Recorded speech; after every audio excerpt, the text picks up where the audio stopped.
नमस्कार, मी आहे ऋतुजा आणि मराठी रेसिपीज विथ ऋतुजामध्ये तुमचं स्वागत आहे. श्रावण महिना म्हटलं की घरामध्ये पूजा, व्रतवैकल्य आणि धार्मिक वातावरणाला सुरुवात होते. या महिन्यात महादेवाची पूजा करताना पंचामृताने अभिषेक करण्याची ही परंपरा आहे. त्यामुळे आज आपण श्रावण महिन्यात महादेवाच्या पूजेसाठी लागणारं पंचामृत अगदी योग्य आणि पारंपरिक पद्धतीने कसं बनवायचं ते पाहणार आहोत. पंचामृत बनवण्यासाठी नेमके कोणते 5 पदार्थ लागतात आणि ते योग्य प्रमाणात कसे घ्यायचे हेही या व्हिडिओमध्ये सांगणार आहे. पंचामृत बनवण्यासाठी या सगळ्या पदार्थांचं प्रमाण आपल्याला दुप्पट करत जायचं आहे. ते कसं? तर जर आपण 1 चमचा मध घेतलाय तर 2 चमचे साजूक तूप घ्यायचं.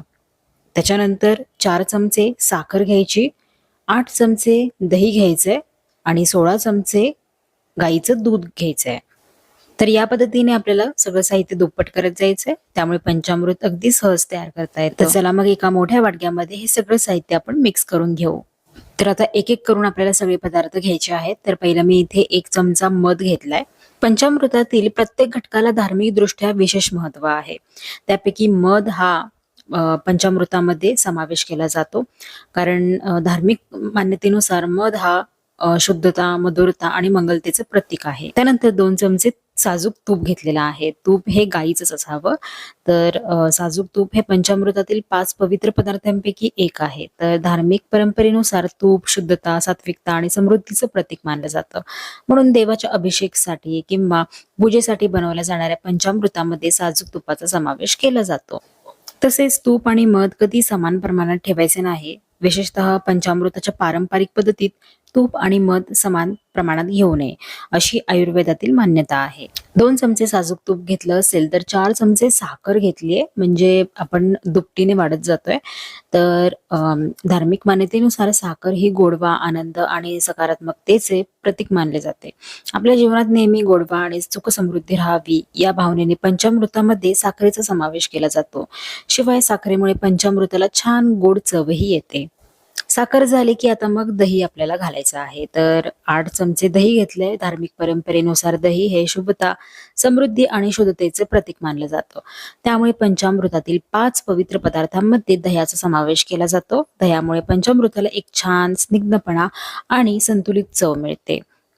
त्यानंतर 16 चमचे गाईचं दूध लागणार आहे. तर दूध हे गाईचंच वापरायचंय. पंचामृतामध्ये दूध का वापरतात? तर धार्मिक मान्यतेनुसार दूध हे शुद्धता, पवित्रता आणि सात्विकतेचे प्रतीक मानलं जातं. त्यामुळे पंचामृत बनवताना ताजं आणि शुद्ध दूध वापरलं जातं. पंचामृतातील बाकीच्या पदार्थांना एकत्र बांधून ठेवण्याचं कामही दूध करतं आणि त्यामुळे पंचामृताला छान मऊसर पोत आणि चव मिळते.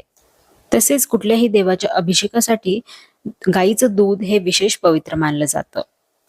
तर नावाप्रमाणेच पंचामृतामध्ये 5 पदार्थ वापरले जातात.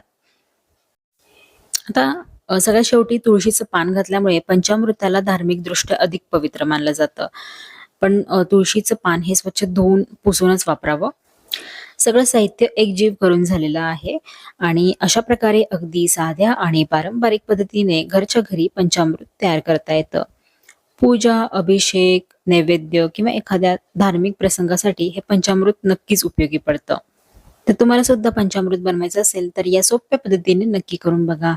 आणि आजचा हा व्हिडिओ तुम्हाला जरा सुद्धा हेल्पफुल वाटला असेल, आवडला असेल तर लाईक करा, शेअर करा आणि चॅनलला सबस्क्राईब करा. भेटूयात नवीन रेसिपी सोबत. तोपर्यंत मस्त राहा आणि काळजी घ्या.